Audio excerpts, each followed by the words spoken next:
그래서 디모데전서 3장 15절 말씀은 교회를 가르쳐 뭐라고 말하냐면 이 집은 하나님의 교회요. 살아계신 하나님의 교회, 그냥 하나님의 교회가 아니고 살아계신 하나님의 교회요. 진리의 기둥과 터입니다. 이렇게 말해요. 진리의 기둥과 터라. 자, 오늘 전할 말씀이 진리가 대체 무엇이냐. 오늘 빌라도가 예수님을 신문하면서 빌라도는 스스로 세상 나라의 통치자입니다. 당시에. 그래서 예수님을 죽이고 살릴 수 있는 권세까지 있는 거예요. 근데 그 앞에서 예수님이 당당하게 내 나라는 세상 나라가 아니다. 만약 세상 나라가 내 나라였다면 내 종들을 불러서 당장 전부 싹쓸이했을 것이다. 이렇게 말씀하시는 거예요. 나는 진리를 증언하러 왔다. 그렇게 말씀하세요. 오늘 37절 우리 읽지는 않았지만 그러니까 빌라도의 질문 진리가 무엇이냐. 그럼 이것은 쿠어드 에트 에스트 베리타스가 라틴어로 굉장히 유명한 말입니다. 진리가 무엇이냐. 진리에 대한 물음과 탐구입니다. 여러분, 진리는 모든 시대의 철학과 종교의 주제가 됩니다. 그리고 모든 종교는 다양하게 얘기를 하지만 한 가지 목적 진리를 추구합니다. 여러분. 그래서 모든 종교의 진리가 있다. 그렇게 각자 주장을 하는 것입니다. 힌두교도, 불교도, 유교도, 도교 전부 진리가 있습니다. 철학도 마찬가지입니다. 철학의 주제는 철학과 종교는 거의 기축시대라고 우리가 통상 얘기하는데 BC 5세기부터 시작합니다. 그래서 그때 공자 선생도 등장하고 부처도 등장하고 소크라테스도 등장하고 철학이 이제 시작되는 시기거든요. 근데 모든 철학도 사실은 진리를 추구해요. 왜 사람들이 인류가 진리를 추구하겠습니까, 여러분? 그걸 알아야만이 내가 누구인가 알 수 있고 그걸 알아야만이 삶의 의미가 생기는 것입니다. 거창하게 진리란 이름 안 붙여도 사람들은 옳은 일에 자기 목숨까지도 내거는 게 우리 인생이라고 하는 것입니다. 진리가 아닌데도 자기가 옳다고 여기는 신념에 자기 목숨을 내걸거든요. 진리에 대해서 좀 나누려고 합니다. 여러분, 우리 단톡에 제 설교 요약을 다 올려놨기 때문에 여기서는 말씀만 들으세요. 그리고 가셔서 다시 한번 쭉 스크린 하게 되면 또 이제 쏙쏙 들어올 것입니다, 여러분. 고대 시대의 진리관. 저거 하나 좀 보일까요? 우리 하버드 대학교하고 서울대 보게 되면 이 진리가 베리타스거든요. 베리타스. 왼쪽에 있는 게 서울대 로고예요. 베리타스 오른쪽인데 룩스메아인데 진리는 나의 빛이다. 아리스토텔레스 말에서 따온 것입니다. 진리는 나의 빛. 유명한 또 하버드 대학의 교우는 저 베리타스 보이죠? 진리예요. 그러니까 제가 졸업한 서울신대 가도 맨 앞에 붙어 있는 게 뭐냐면 진리가 너희를 자유케 하라 이렇게 말해요. 다 진리를 추구합니다, 여러분. 웬만한 대학도 다 그래요. 저렇게 거창한 거 말고 우리 대학은 취업이 잘 됩니다. 이게 상당히 실용적인 구호입니다. 취업이 잘 됩니다. 이게 실용적인 구호인데 하여튼 명문 대학들은요 전부 진리를 추구해요. 베리타스라는 말은 라틴어로 진리라는 말인데 고대 로마 신화에서는 이렇게 우물 속에 숨겨져 있다고 말합니다. 너무 순수하기 때문에 드러나면 안 돼. 이 말은 뭘 말이겠습니까? 진리를 찾기는 그만큼 어렵다고 하는 것입니다. 어렵다는 거예요. 근데 기축시대의 문을 연 철학자인 파르메니데스는 플라톤의 아버지가 스승이 되죠. 파르메니데스가 최초로 무슨 말을 하냐면 이 불변하는 존재가 진리다 이렇게 얘기했어요. 이 불변하는 존재가 뭐냐? 그것만이 진리인데 모든 만물은 말이죠. 다 시간이 지나면 변한다는 거예요. 이 진리가 존재라고 그가 얘기할 때 이 있는 것이란 끝까지 있는 것만 있는 것이다 이렇게 말해요. 시간이 지나면서 변하고 없어지는 것은 그건 없는 것이다 이렇게 말한단 말이지. 그건 비진리란 말이에요. 진리의 본질은 불변성입니다, 여러분. 그런데 변하지 않는 게 어디가 있어요, 여러분? 우리 찬양했잖아요, 여러분. 변하지 않는 거. 근데 플라톤이 이걸 조금 더 발전해서 없는 게 어떻게 있을 수 있느냐, 존재하지 않느냐. 그래서 이제 이데아에서 어떤 일정 부분이 들어가 있다고 하는 것입니다. 나무에도 이데아가 있고 이 이런 걸상에도 이데아가 있고 불완전하다는 것입니다. 완전하지가 못하다. 그렇게 얘기를 해요. 그래서 조금 더 발전하면 아리스토텔레스는 실제와 일치되는 게 진리라고 얘기하면서 있는 것은 있는 거고 없는 건 없는 거다 유명한 얘기를 해요. 이 사과가 여기 있잖아요. 사과가 이게 여기 있다. 그렇다면 이 사과가 여기 있는 게 진리다. 그렇게 말하는. 철저히 가시적인 것입니다. 이것은. 그런데 중세 시대부터 이제 현대까지 특히 이제 기독교를 배경으로 하고 있는 이 진리관 보게 되면 전통적인 진리관은 내가 인식을 하잖아요. 어떤 대상을 인식하는 거하고 상관없이 독립적이고 객관적인 진리가 존재한다는 거예요. 그럼 어떻게 해야 돼? 이걸 찾아내야 되잖아요. 그런데 18세기 계몽주의가 시작되면서 이성이 인식의 주체가 돼가지고 그때부터는 특별한 걸 찾아낼 필요가 없어. 내가 주체가 되어서 저게 진리다 생각하면 진리인 거예요. 이게 상대주의적인 진리관이 그때부터 생겨나게 되는 것입니다. 다 다르겠죠. 근데 지금 우리 20세기 이후에 21세기 포스트 모던 시대 진리관은 발견하는 것도 아니고 내가 좋아하고 또 내가 추종하는 어떤 사상을 전부 진리로 받아들여. 전부 진리가 각자 다 있습니다, 여러분. 지금 우리 한국 사회만 해도 뭐 보수다, 진보다, 뭐 양극단으로 갈라지고 있는데요. 내가 이게 옳다 생각하기 때문에 거기에 목숨을 거는 거예요. 참, 여러분 어떻게 생각하세요? 광화문 이쪽에서는 또 이게 옳다 그러고, 광화문 저쪽에서는 저게 옳다 그러고, 사람들이 어떤 행동에 옮길 때까지는 그 확신이 있기 때문에 옮기는 겁니다, 여러분. 사실 이 정치의 영역은요, 진리가 아닙니다. 우리 그리스도인들이 특별히 이 부분에 대해서 좀 눈을 뜰 필요가 있어요. 왜냐하면 예수님이 내 나라는 세상 나라가 아니다 그랬으면은 그 말을 따르면 되는데 마치 내 나라가 세상 나라, 하나님 나라가 세상 나라와 동일시 돼가지고 말이죠. 이것이 150년 전에 서구 기독교에서 겪었던 홍역과 같은 겁니다, 여러분.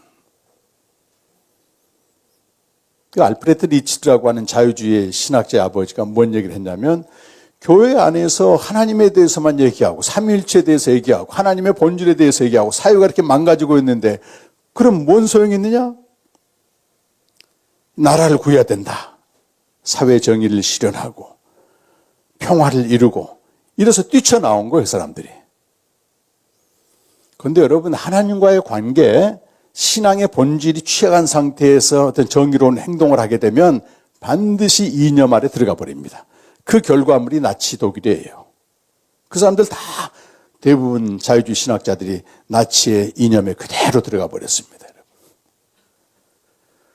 저는 개인적인 사견이지만은 이 정치 색깔은요, 이 취향입니다. 그야말로. 어떤 사람은 블랙커피 좋아하고, 어떤 사람은 뭐 라떼 좋아. 그렇지 않아요? 근데 블랙커피 좋아하는 사람이 라떼 좋아하는 사람한테 너 틀렸다고 얘기할 수는 없는 거예요. 그 사람의 성장 과정에서 학습 과정에서 형성된 이 성향이기 때문에 절대로 다른 사람 정죄해서는 안 됩니다. 교황도 얘기했지만은 편가르기에 믿음을 이용하는 자들 경계하라고 그랬습니다, 여러분. 절대 휩쓸리면 안 됩니다.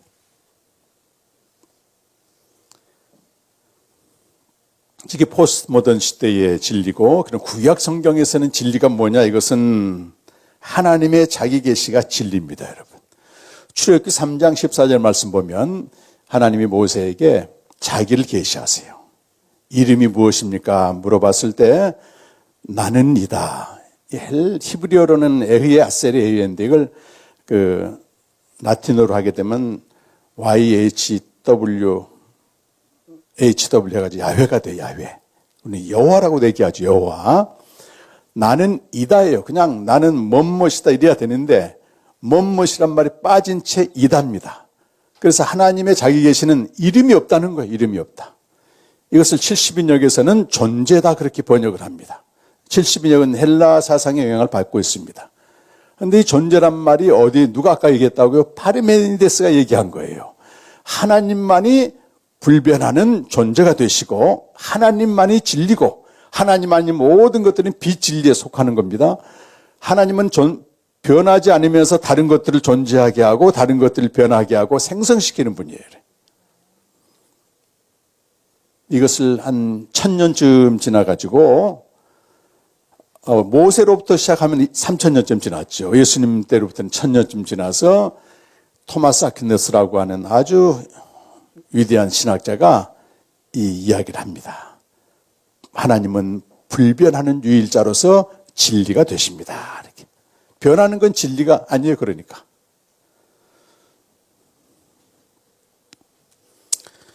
그럼 믿음은요, 보이는 것을 믿는 건 믿음이 아니에요. 그렇죠?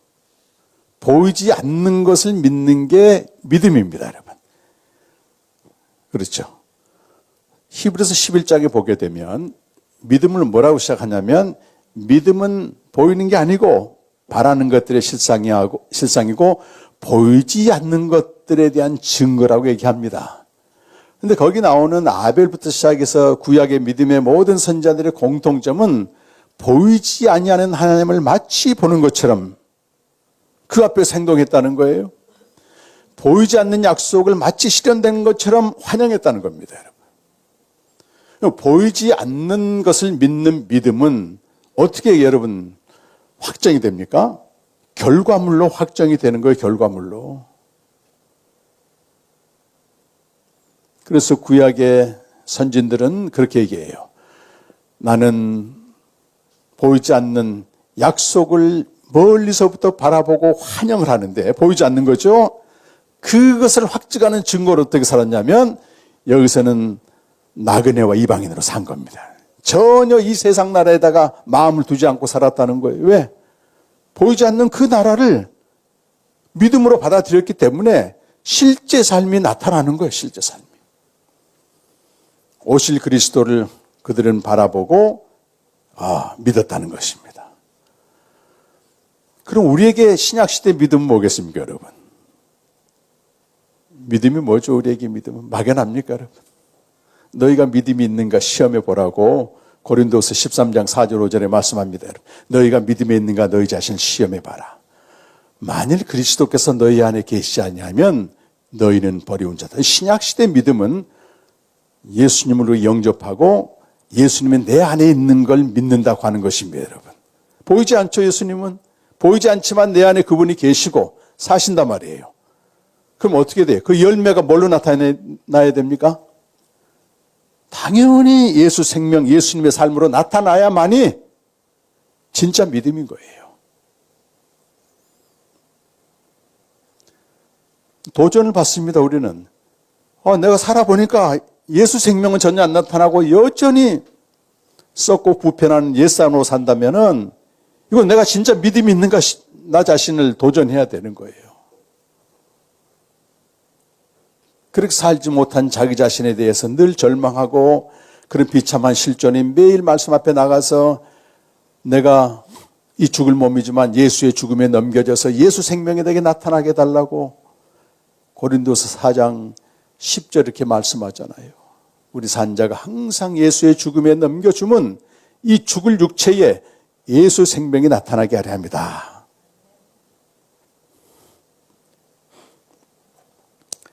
구약의 믿음의 선진들은 그렇게 믿었습니다. 대충 구름 잡듯이 믿는 게 않고 내가 오실 그리스도를 바라보고 하늘 본향을 바라보고 약속을 멀리서부터 환영하면서 여기서는 어떻게 산 거예요, 여러분?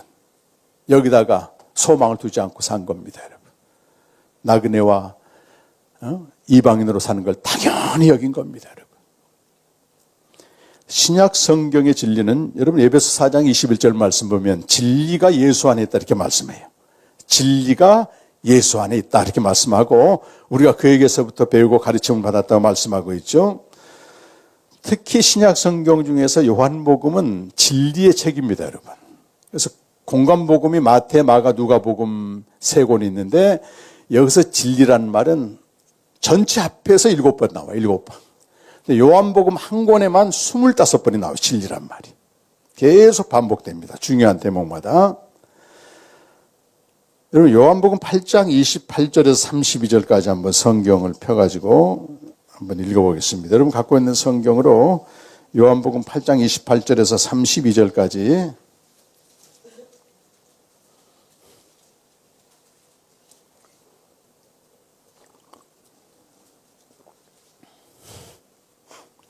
자, 함께 한번 읽겠습니다. 시작. 이에 예수께서 이르시되 너희가 인자를 든 후에 내가 그인 줄을 알고 또 내가 스스로 아무것도 하지 아니하고 오직 아버지께서 가르치신 대로 이런 것을 말하는 줄도 알리라. 나를 보내신 이가 나와 함께 하신도다. 나는 항상 그가 기뻐하신 일을 행함으로 나를 혼자 두지 아니하셨느니라. 이 말씀을 하심에 많은 사람이 믿더라. 그러므로 예수께서 자기를 믿은 유대인들에게 이르시되 너희가 내 말에 거하면 참으로 내 제자가 되고 진리를 알지니 진리가 너희를 자유하리. 아주 유명한 말입니다. 진리를 알지니 진리를 아는 사람만이 그 진리가 그 사람을 자유케 하는 겁니다. 우리 인간은 무언가 매여 있는 존재입니다, 여러분. 근데 내가 그런 말을 28절에서 말하고 있는데 언제 내가 그 힘을 알 수 있느냐면 인자를 든 후에, 인자가 들리다 그 말은 십자가에 죽으시고 부활하시고 승천하신다는 뜻입니다, 여러분. 요한복음 12장 32절과 또 사도행전 2장 33절, 사도행전 5장 31절 보면 든다는 말을 구속의 사건에 써요. 휘폰이라고 하는 헬라어인데 이것은 죽으심과 부활과 승천하신 다음에 그가 성령을 보내주십니다, 여러분. 성령을 보내주시는데 성령이 올 때 비로소 예수라는 분이 내가 그임을 안다 그 말이에요. 내가 이 말은 헬라어로 에고임이란 말인데 출애굽기 3장 14절에 하나님이 자기를 계시했다고 그랬죠. 내가 존재다, 내가 이다. 내가 이다를 헬라어로 바꾸면 내가 그가 되는 거예요. 그러니까 예수님이 어떤 분이에요? 하나님 자신을 드러내는 하나님의 계시자라 그 말이지. 나를 본 자는 하나님을 알고 그렇게 말씀하시잖아요. 아버지 품에 있던 독생하신 하나님이 나타났다. 요한복음 1장 18절에 아무도 하나님을 본 사람이 없으나 아버지 품 속에 있는 독생하신 하나님이 나타나셨다. 내가 그라고 하는 것은 예수가 아들이 아버지의 계시자라고 하는 것입니다. 어떻게 알 수 있어요? 그걸 성령을 통해서 알 수 있습니다. 그 윗부분 24절 말씀 보게 되면 거기도 한번 읽어보겠습니다. 그러므로 내가 너희에게 말하길 너희가 너희 죄 가운데서 죽으려 하였노라. 너희가 만일 내가 그인 줄 믿지 아니하면 죄 가운데 죽는다는 거예요. 여기 내가 그임을 믿는다는 것은 예수라는 분이 하나님의 계시자고 하나님이 하라고 하신 일을 하시는 분이고, 근데 28절 말씀과 방금 읽었던 32절 말씀이 병행이 됩니다. 내가 그임을 아는 것과 진리를 아는 것이 병행된다 그 말이에요. 진리를 안단 말이 뭘 아는 겁니까, 여러분? 하나님의 아들이 하나님 아버지가 보내신 자, 그분만이 아버지의 계시자임을 알 때 자유를 한다, 자유케 된다. 뒤에 읽어보게 되면 유대인들이 자기는 자유하다는 거예요. 근데 36절에 보면은 아들이 자유케 해야만이 너희가 참으로 자유케 된다 그 말이에요. 이 아들이 진리가 되는 것입니다. 그래서 오늘 빌라도와 대화에서도 예수님이 그 말씀을 하셨는데 우리 아까 읽은 직전 말씀이 37절 말씀이에요. 요한복음 18장 37절 말씀 한번 띄워주시고 우리 한번 읽어보겠습니다. 네, 시작. 빌라도가 이르되 그러면 네가 왕이 아니냐? 예수께서 대답하시되 내 말과 같이 내가 왕이니라. 내가 이를 위하여 태어났으며 이를 위하여 세상에 왔나니 곧 진리에 대하여 증언하려 함이로다. 무릇 진리에 속한 자는 내 음성을 듣느니라 하신대. 이중성을 얘기합니다. 하나는 예수님 자신이 진리잖아요. 지금 내가 곧 진리요. 그 다음 14장 6절도 한번 보여주시겠습니까? 14장 6절 보면 네. 17절도 그냥 같이 읽으시면 되는데, 예. 그들을 한번 읽어보겠습니다. 그들을 진리로 거룩하게 하옵소서. 아버지의 말씀. 그러니까 아들이 진리를 증거한다고 되어 있는데 아들이 증거하는 진리는 아버지의 말씀이라는 거예요. 근데 아버지의 말씀, 아들이 증거하는 아버지의 말씀이 또 뭐냐?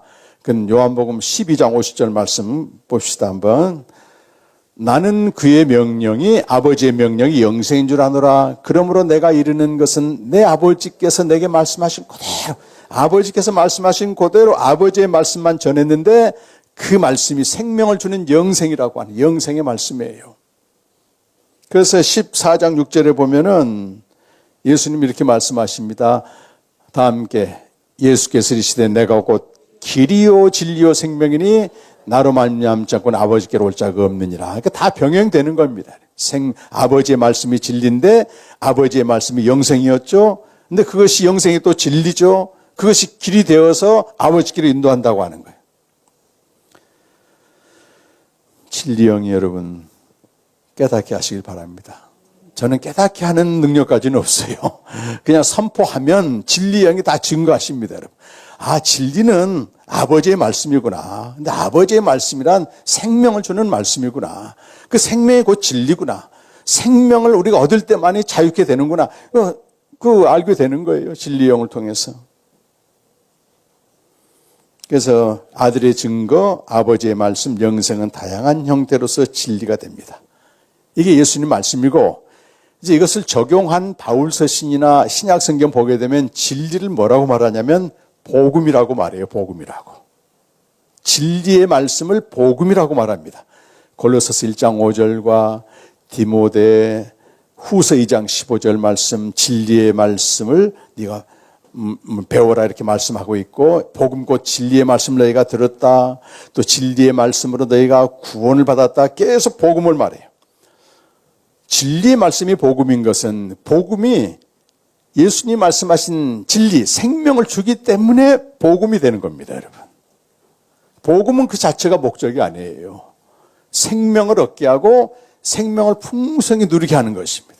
이번에도 복음 생명 캠프에 참석하셨지만 하신 분들 계시지만 내가 복음을 들으면 들을수록 생명이 밝게 드러나게 되는 것입니다. 디모데후서 1장 10절 말씀 보면 이 복음을 통해서 생명과 썩지 아니할 것이 밝게 드러났습니다. 복음의 광채는 다른 걸 비추는 게 아니고 생명을 비추게 됩니다. 진리를 비추게 되어서 진리 안에서 자유케 만들고 진리 안에서 자유케 만들면서 생명을 풍성히 누리게 하는 거예요.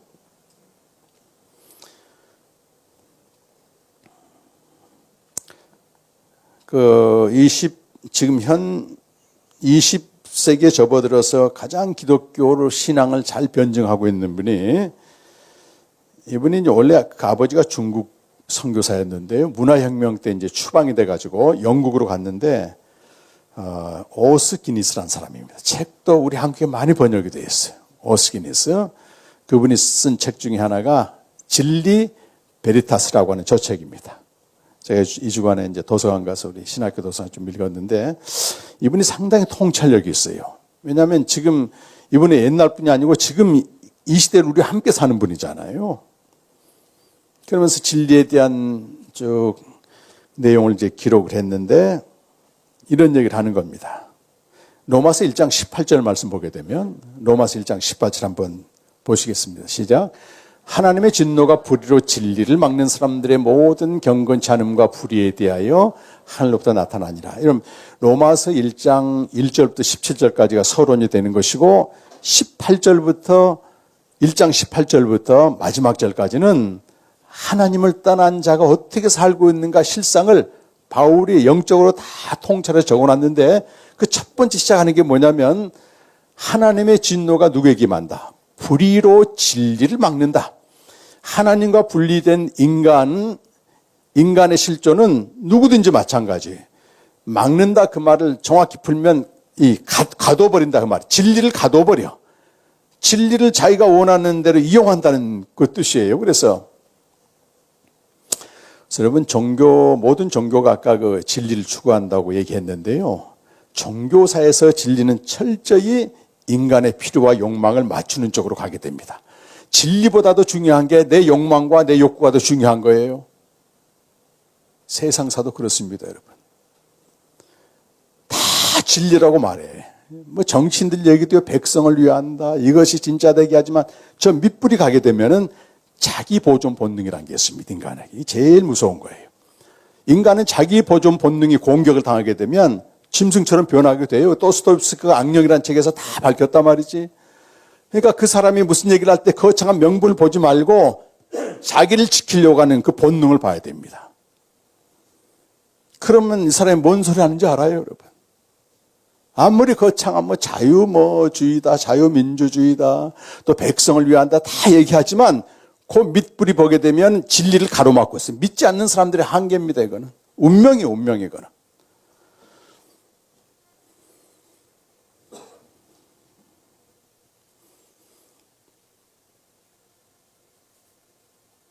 (1970년대) 중반에 그 로잔 대회가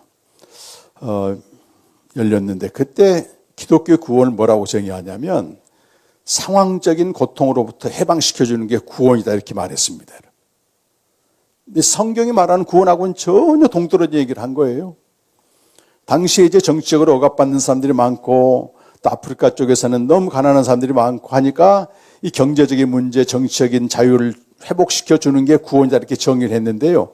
그게 광풍처럼 일어나가지고 특히 남미의 해방신학에 굉장히 강타를 했습니다. 한국에도 민중신학으로 들어와 있었어요. 그래서 예수를 어떤 존재로 보냐면 해방자로 봐. 갈릴리 청년이라고 얘기해요. 한신대에서는 그렇게 가르쳤어요, 교수들이.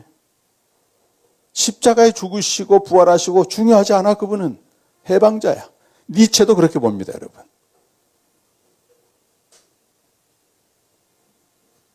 그 해방자로 오신 그 예수님을 말이지, 바울이 십자가에 죽으시고 부활하셔서 저 영원한 세계까지 인도한 그 요상한 교회를 만들었다고 니체가 비난한 거예요. 그게 진짜 진리인데 말이죠. 그러다 보니까 정치적인 자유와 사회적인 자유, 상황 호전, 필요 충족이 그 인간의 그 욕망이 진리를 가둬버리는 것입니다. 이게 저도 이게 이제 함몰됐던 사람인데요. 만약 기독교 신앙이 처음에는 그래요. 우리 필요를 구하는 쪽으로 가거든요. 기도 제목 보면 다 그렇게 시작하잖아요. 근데 거기에 멈춰버리고 진짜 진리로 들어가지 못하게 되면 예수는 아무리 내가 진리라고 주장해도 내 필요를 채우는 도구가 되는 거예요. 엄밀히 말하면. 그러잖아요. 그 필요가 채워지면 뭐예요? 더 이상 도구는 필요가 없지. 제가 대구 가가지고 어떤 목사님 그 얘기 하시더라고. 거기 전수사님이 나이가 많으신 분인데 말이죠. 자기 딸이 교회를 안 나오는 거예요. 어려서부터 그렇게 열심히 다녔는데, 우리 청년 때까지 상윤이처럼 열심히 다녔지. 근데 그 의사하고 결혼했어요, 딸이. 애들 둘 낳고 사는데요. 아무 문제가 없어요. 너무너무 잘 살아요. 교회 나오는 시간이 아까운 거예요. 어느 날 교회를 딱 끊었네. 너 왜 교회 안 나가냐? 그랬더니 그 딸 대답이, 아니 교회에서 기도하면 하나님 준다는 거 다 줬잖아요. 더 이상 볼 일 없다는 거지. 그리고 반대로 내가 필요를 열심히 구했는데 그 진리라고 생각하는 예수가 안 줘. 그럼 어떻게 돼요? 신앙생활이 모호해지는 거예요.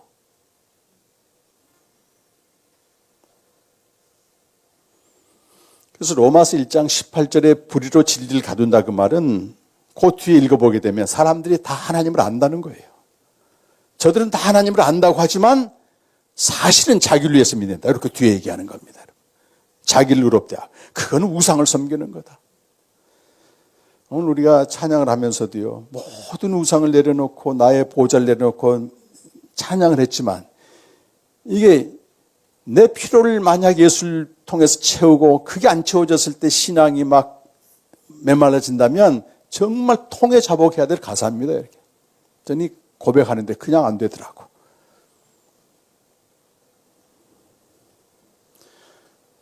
그래서 뭔가 필요가 채워진 그 분위기에서는 막 사람들이 막 집단적으로 막 부르짖고 하는데, 더 이상 안 채워지고 더 이상 역사가 나타나고 하게 되면, 그러니까 저는 교회에 나오는 목적이 많은 사람들이 이 고난이 닥치게 되면 나오는 경우가 많고, 난 정말 진리를 알고 싶다, 하나님에 대해서 알고 싶다, 이렇게 나오는 사람들이 적대요. 평균적으로 보게 되면. 특별히 여러분 큰 교회나 대형 교회는 거의 그런 걸 강구합니다. 제가 한 30년 전부터 알고 있는 그 목사님이 지금은 이제 치유사에 가시느라고 어디 부총장까지 돼가지고 있는데요. 이분은 대형 교회만 다니시는 분이에요. 집회를. 근데 그들끼리 하는 얘기가 있대. 대형 교회 목사들끼리 설교를 초등학교 수준에 맞춰야 된다는 거예요. 그래야지 관리하기가 좋다는 거지. 끔찍한 말입니다, 여러분. 어디 성경에 그렇게 나와요? 사도 바울은 말이죠. 자기가 복음 전도자였지만 그래서 서신을 계속 쓰는 거예요. 골로새서 1장 28절 29절 보게 되면 내가 성도 각 사람을 권하고 각 사람을 가르치고 각 사람을 그리스도 안에서 온전한 자로 세우기 위해서 힘을 다하여 수고한다. 성령을 통해서 해산하는 수고를 하는 것입니다. 우리 복음중심교회가 제가 목사님 봐왔지만 절대 성도를 나를 바라보게 하는 그런 목사가 아니에요, 여러분. 어쨌든 복음을 전해서 이분들이 생명으로 나가도록 거기에 목숨 걸고 목회를 했잖아요, 지금까지. 그러니까 교회가 조금 어려워도 여러분들 견고히 서 있는, 모르겠어요. 제가 판단하는 건지 모르지만 제가 몇 분하고 교제를 해보니까 견고히 서 계시더라고. 이거는 대형 교회 살 수 없는 일입니다, 여러분.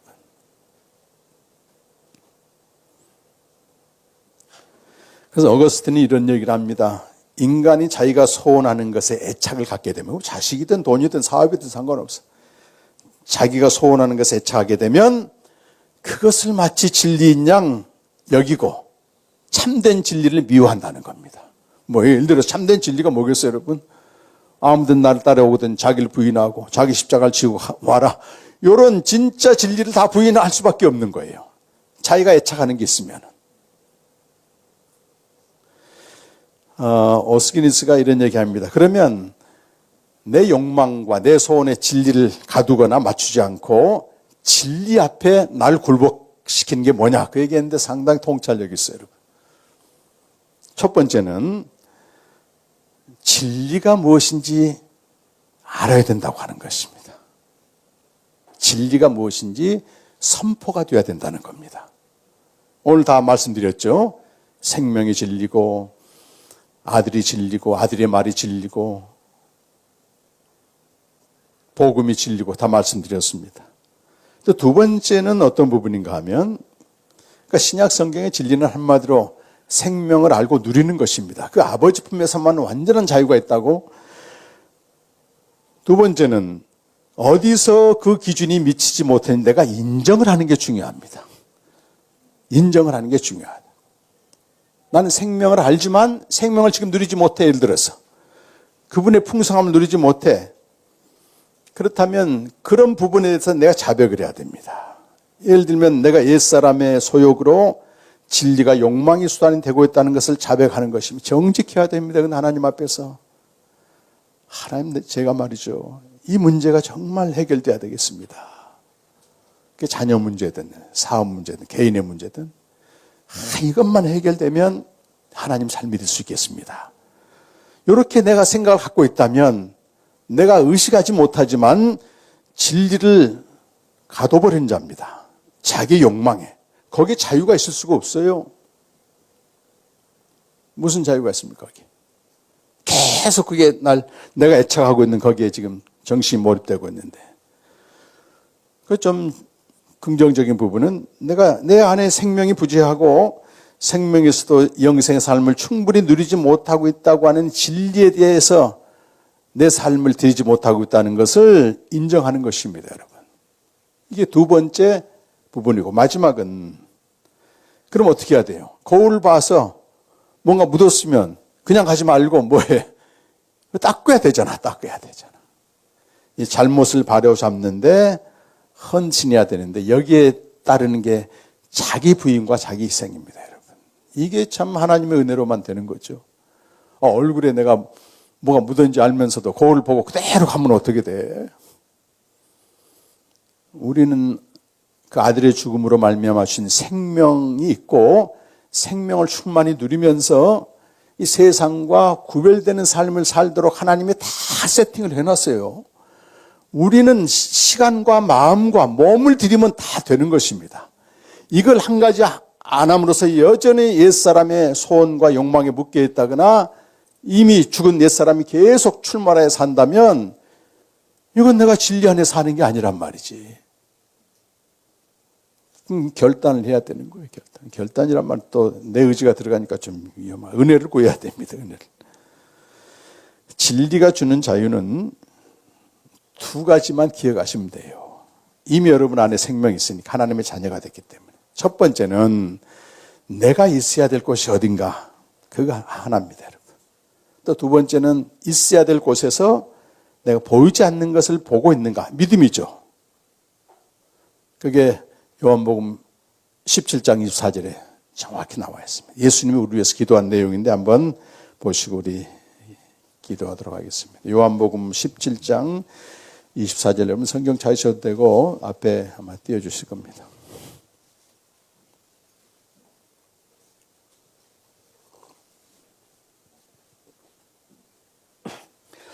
요한복음 17장 24절 말씀입니다.